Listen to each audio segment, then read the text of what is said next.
Les bienfaits de la Rhodiola rosea. De son nom scientifique Rhodiola rosea, la rhodiola ou rhodiole est une plante vivace de la famille des Crassulaceae. Son nom, tiré du grec rhodios, qui signifie rose, vient de l'agréable odeur qui se dégage de ses racines et qui rappelle celle de la rose. C'est d'ailleurs dans cette partie de la plante que sont concentrés ses principes actifs et qui font d'elle une plante aux vertus médicinales incroyables. Grâce à ses propriétés équilibrantes, antioxydantes et adaptogènes, la Rhodiola rosea possède de nombreux bienfaits tonifiants, fortifiants et énergisants. Elle favorise la résistance au stress et à la fatigue, améliore les capacités cérébrales et agit sur la concentration. Elle est souvent associée au safran pour obtenir un effet synergique sur l'humeur. Dans ce podcast, découvrons ensemble les nombreuses propriétés de la Rhodiola rosea et notre avis sur ses bienfaits. Quel effet la rhodiola produit sur l'organisme? Tout comme le fenugrec ou l'ashwagandha, la Rhodiola rosea est une plante médicinale très populaire. Avec plus de 300 études réalisées à son sujet à ce jour, elle est reconnue pour ses nombreuses propriétés. Sa racine contient de nombreux principes actifs, dont la rosavine et la salidroside. Grâce à cette composition exceptionnelle, la rhodiole est donc une plante aux multiples vertus miraculeuses. Les principaux effets de la rhodiola sur l'organisme sont un effet antioxydant pour la protection des cellules, une amélioration des performances physiques en termes de résistance et d'endurance, une amélioration des performances cérébrales en termes de mémoire et de concentration, et associée au safran, elle aide à la stabilité émotionnelle, donc c'est-à-dire la réduction du stress mental et contribution à l'humeur positive. Les origines de cette plante adaptogène. Connue depuis l'Antiquité, la rhodiola est une plante médicinale qui est utilisée pour ses vertus adaptogènes depuis des siècles dans le monde entier.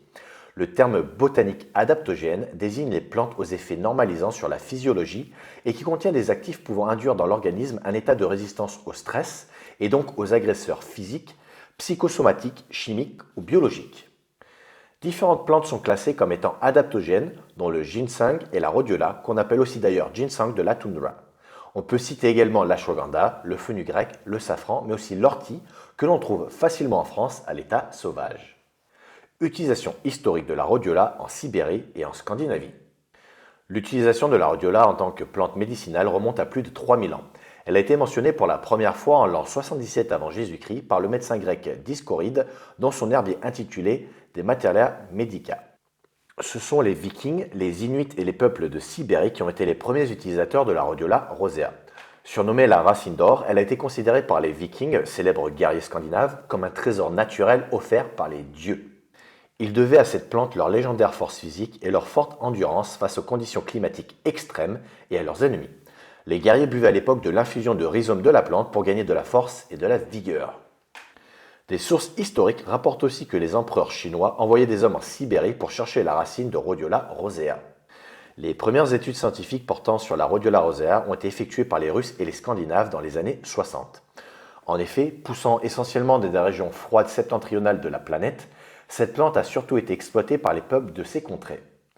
Les soldats soviétiques qui devaient combattre dans des conditions extrêmes ont vu leur résistance et leur endurance augmenter significativement grâce à cette plante. Les athlètes russes et ukrainiens l'utilisaient aussi pour booster leurs performances physiques.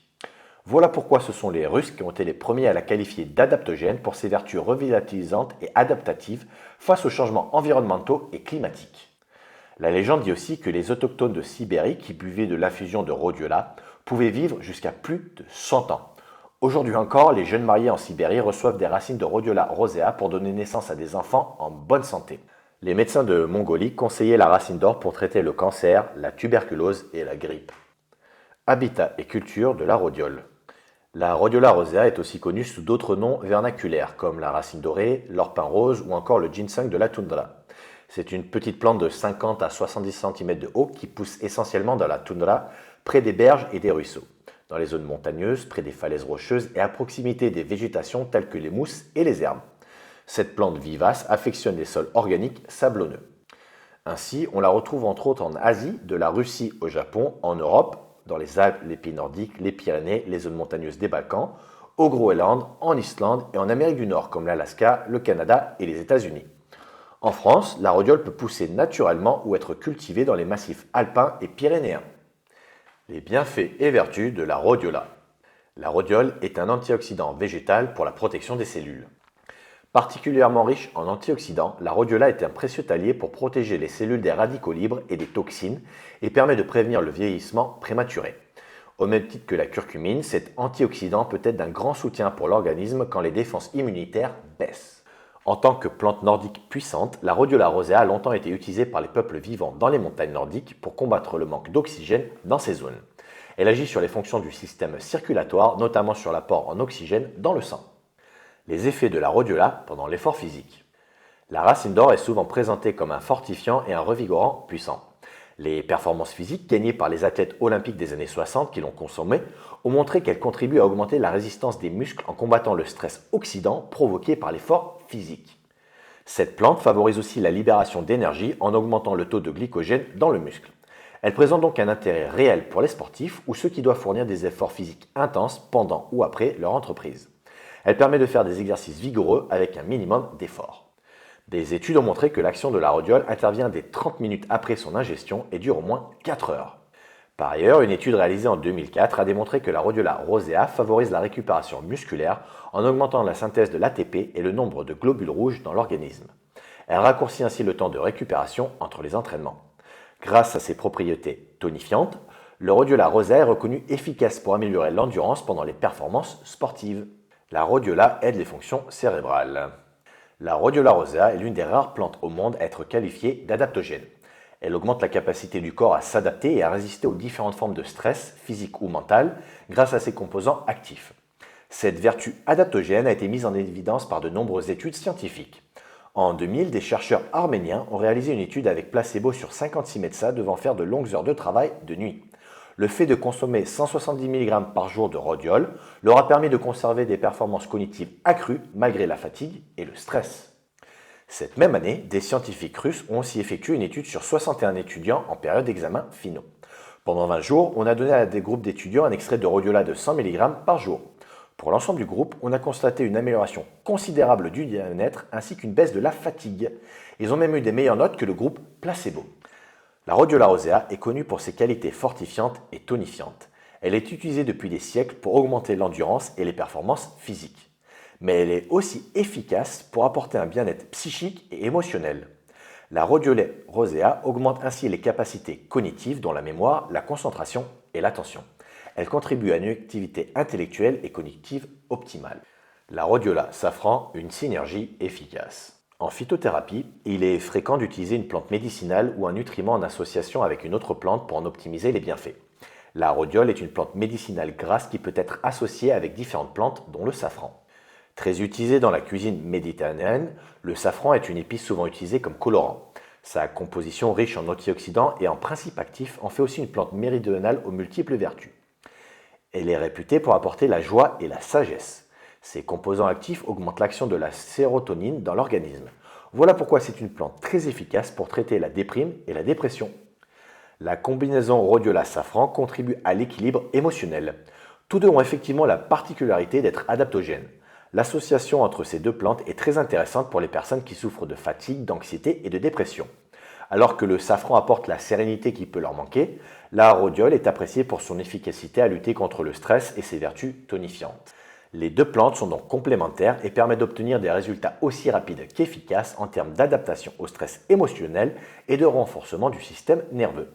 Des études montrent qu'une supplémentation en rhodiole est bénéfique sur l'humeur et contribue à lutter contre les dépressions latentes ou passagères et contre toute forme d'anxiété.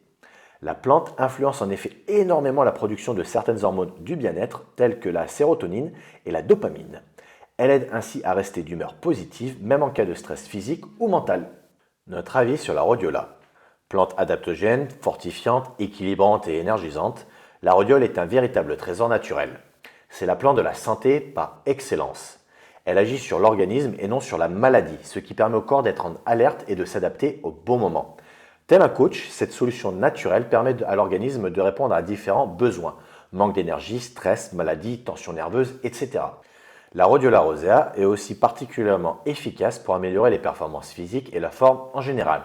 En Occident, ces bienfaits sont déjà reconnus par de nombreuses personnes, dont les sportifs professionnels ou amateurs qui veulent booster leur endurance et obtenir de meilleurs résultats avec moins d'efforts. Pour profiter de tous ces bienfaits de la rhodiola rosea, il est nécessaire de trouver des produits de qualité. Chez NutriPure, nous mettons à votre disposition des compléments alimentaires 100% naturels, fabriqués à partir de matières premières pures sans aucun excipient. Nous proposons l'association Rhodiola Rosea plus Safran Bio. La boîte contient 60 gélules de 600 mg de rhodiola à 3% de rosavine et 15 mg de safran bio à 2% de safranal. Ce produit est un allié précieux pour réduire le stress mental, améliorer la stabilité émotionnelle et favoriser l'humeur positive. Pour une optimisation des résultats, il est essentiel de savoir bien utiliser la Rhodiola Rosea et le coupler avec le safran. Prendre la rhodiola en complément alimentaire. La racine d'or est une plante aujourd'hui très utilisée en phytothérapie. Considérée comme le ginseng du XXIe siècle, elle est surtout appréciée pour sa qualité adaptogène. Pour profiter de ses nombreux bienfaits, vous pouvez la prendre en infusion ou sous forme de complément alimentaire. Dans ce second cas, elle se présente sous forme de comprimés, de capsules ou de gélules. Chaque gélule de rhodiola contient de la poudre ou un extrait de racine de Rhodiola Rosea titré à un pourcentage donné de rosavine et de salidroside. La différence entre les deux présentations réside dans le fait que l'extrait standardisé garantit une certaine teneur en principe actif. La poudre, quant à elle, restitue l'intégralité des propriétés de la plante. Le complément alimentaire Rhodiola Rosea plus Safran Bio de NutriPure contient de l'extrait de racine de rhodiole standardisé à 3% de rosavine, de l'extrait de fleurs de safran titré à 2% de safranal et de la cosse de riz. L'ensemble est protégé par une gélule végétale en pullulane, c'est-à-dire à base de tapioca fermenté. Attention toutefois, comme tout complément alimentaire, ce produit doit être utilisé en association d'un mode de vie sain et ne peut se substituer à un régime alimentaire équilibré. Rhodiola, dosage et posologie. Nous conseillons de démarrer la cure par une gélule, puis de monter à 2 gélules par jour avec un grand verre d'eau, de préférence le matin. Vous pouvez augmenter la posologie à 2 gélules par jour lorsque les effets d'une gélule ne se font plus sentir. Dans la tradition russe, on recommande de prendre la plante pendant 3 semaines, puis d'arrêter 1 à 2 semaines avant de reprendre le cycle. La dose de Rhodiola Rosea que vous devez prendre dépend d'un certain nombre de facteurs dont votre état de santé, votre poids, votre âge et le type de traitement souhaité. Quand prendre de la rhodiola, plutôt le matin ou le soir? Il est recommandé de prendre de la Rhodiola Rosea plutôt le matin ou le midi, idéalement 10 minutes avant de manger. Il faut éviter de la prendre en après-midi ou le soir car cette prise pourrait entraîner des problèmes de sommeil et des effets tonifiants en soirée. Danger et précautions d'emploi de la rhodiola. Pour pouvoir profiter pleinement des vertus médicinales de la Rhodiola Rosea, il est important de l'utiliser avec prudence. Comme toutes les plantes médicinales, elle n'est pas sans danger. Quelques précautions doivent alors être prises en compte avant son utilisation. La principale précaution à prendre lors de l'utilisation de la Rhodiola Rosea en tant que plante médicinale est de respecter la dose quotidienne recommandée.